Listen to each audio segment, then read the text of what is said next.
Dark energy এবং dark matter এক অতি আশ্চর্য বস্তু।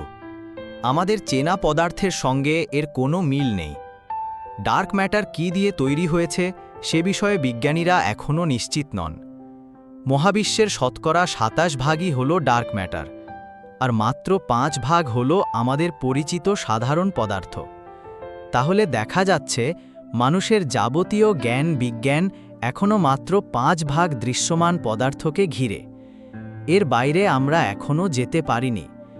মহাবিশ্বের বাকি ৯৫ ভাগ পদার্থ ও শক্তি হল ডার্ক ম্যাটার এবং ডার্ক এনার্জি।